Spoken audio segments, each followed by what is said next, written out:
Je suis gay depuis maintenant 2 ans. Mes parents le savent et ne l'acceptent pas. Ma mère en souffre, alors j'essaye de changer, car je l'aime et que ça reste ma maman. Je suis obligée de me faire à l'idée que je suis hétéro. J'ai toujours été quelqu'un de joyeuse et à l'écoute des autres, quelqu'un qui sait ce qu'elle veut dans la vie et qui est très sûre de soi. Mais après avoir réussi à me séparer d'une relation malsaine où mon ex cherchait à tout prix à briser toute mon estime et ma confiance en moi, je ne suis toujours pas parvenue à me reconstruire. Ma culpabilité m'empêche de m'épanouir dans ma vie personnelle et je me suis mise à en vouloir au bonheur des autres. Parce que je n'arrive plus à trouver mon propre équilibre. Savoir que je suis tombée aussi bas me brise d'autant plus le cœur. Je me hais pour ça. Quand j'étais petit, mes parents se sont séparés et je suis partie vivre avec ma mère. Elle ne me l'a jamais dit mais je le savais. Elle était bipolaire. Saute d'humeur incontrôlable, immature, avec un grand pouvoir sur moi. Elle m'a fait vivre un enfer. Depuis que tout ça est fini, j'ai l'impression d'être plus qu'un fantôme de moi-même. Aujourd'hui, je vis dans le passé l'illusion du monde d'enfance. J'essaie de me détacher de la folie dans laquelle m'a fait vivre ma mère.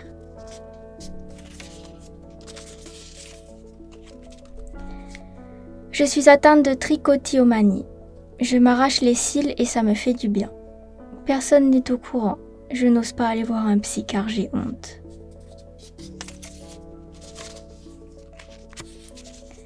J'ai 15 ans et je ne suis pas sûre de ma sexualité. Je ne sais pas si j'aime les filles ou les garçons. J'adorerais m'habiller en fille pour tester.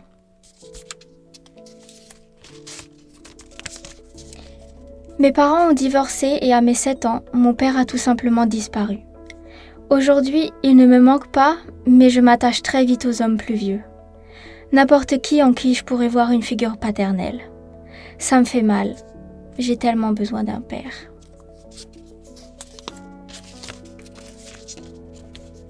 J'ai 22 ans et depuis l'âge de 5 ans, je fais des terreurs nocturnes. À l'âge de 16 ans, je me suis faite violer. Ça a accentué ces terreurs nocturnes, avec l'impression que je ne peux pas me réveiller ou sortir de ces cauchemars.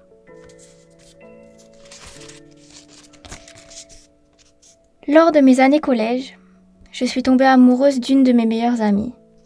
C'était pas la première fois que je tombais amoureuse, mais ça n'était pas réciproque.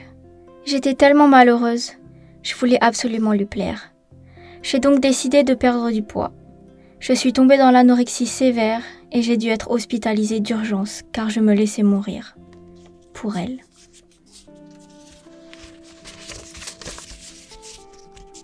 À 12 ans, je me suis rendu compte que j'aimais une de mes surveillantes. J'ai découvert ma bisexualité. J'essayais de me persuader que c'était faux et que mon premier amour ne pouvait pas être elle. À chaque fois que je la voyais, mon cœur sautait. Aujourd'hui, j'ai son Facebook et je regarde encore si elle est active. Ça fait 5 ans que je l'aime.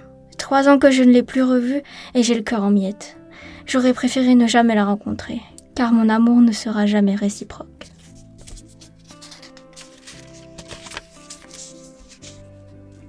J'ai été maltraitée par ma mère physiquement et mentalement pendant mon enfance. J'ai mis 25 ans à m'en rendre compte. J'en souffre beaucoup.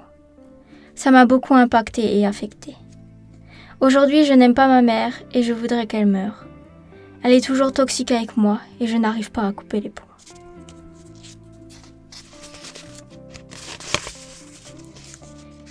J'ai été le bouc émissaire de tout le monde de la primaire au lycée. J'en ai beaucoup souffert, mais je n'ai rien dit à mes proches. Je n'avais pas envie qu'ils s'apitoient sur mon sort. Je me suis créé une personnalité pour cacher mon vrai moi et ma sexualité.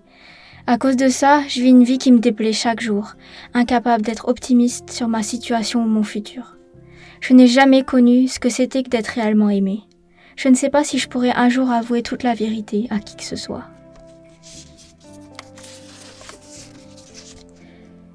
Je suis un garçon et je viens tout juste de sortir d'une relation toxique avec un homme de mon âge. Pendant 3 mois, il m'a fait vivre un enfer.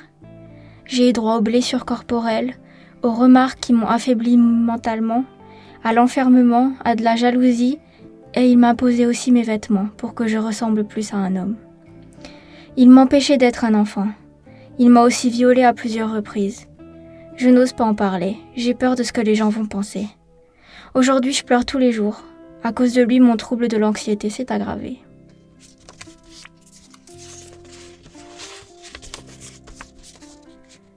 J'ai décidé de partir vivre au Canada à 25 ans. J'étais fille au père dans une famille de 4 enfants. Ce départ de France avait un lourd symbole pour moi, car j'avais perdu mon papa 1 an plus tôt et ça me dévorait.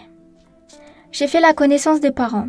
Le père avait 10 ans de plus que moi et nous avions des personnalités très similaires. Rapidement, quelque chose s'est manifesté en moi. Je savais que ce que je ressentais était mal et immoral. Tout était beaucoup trop intense. Ça a été une évidence pour tous les deux. On parlait ensemble tous les soirs. Après s'être découvert petit à petit, on a construit une relation de plus de 3 ans, mais il était toujours marié. Aujourd'hui, j'ai toujours la certitude d'avoir fait la grande rencontre de ma vie au pire timing. On s'aime toujours, mais on a rompu. Et quand j'y pense, c'est une histoire comme dans les films, aussi belle que torturée. Ma douleur ne se calme pas et j'en veux au monde entier.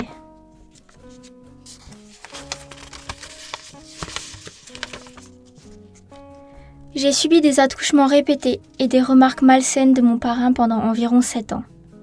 Mes parents savaient, mais comme mon parrain se comportait comme ça avec tout le monde, il faisait passer ses actes pour des blagues. Je ne le voyais pas souvent, mais j'ai grandi de mes 11 ans à 17 ans avec la peur au bide qu'il me touche à nouveau. Je suis allée voir la police à mes 18 ans. Même encore maintenant, je suis la fautive de cet acte. Il peut être jugé à cause de moi. J'ai brisé la famille. J'ai l'impression que je m'en remettrai jamais. J'enterre ça tous les jours.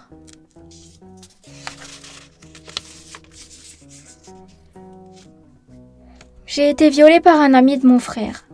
Je suis longtemps restée dans le déni en me disant que j'étais la fautive, que ça n'était pas un viol, que je l'avais cherché vu que je sortais tout le temps.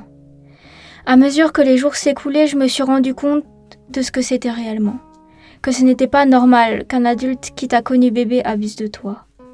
Cette personne, je la croise souvent où je travaille et ça, personne ne le sait.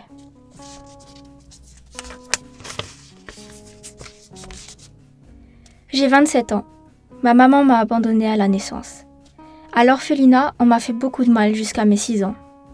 Adoptée en 99, mes parents adoptifs m'ont maltraitée. Ma mère m'a beaucoup blessée durant mon enfance. Aujourd'hui, je suis animateur dans une radio régionale depuis 4 ans. J'ai un bel appartement, de super amis. Mais mon manque affectif me déchire l'âme. J'ai très envie de rencontrer à nouveau une femme qui soit comme moi, pour l'aimer, la rendre heureuse, la protéger et la soutenir. Peu importe où ma vraie mère est, je pense qu'elle serait très fière de l'homme que je suis devenu.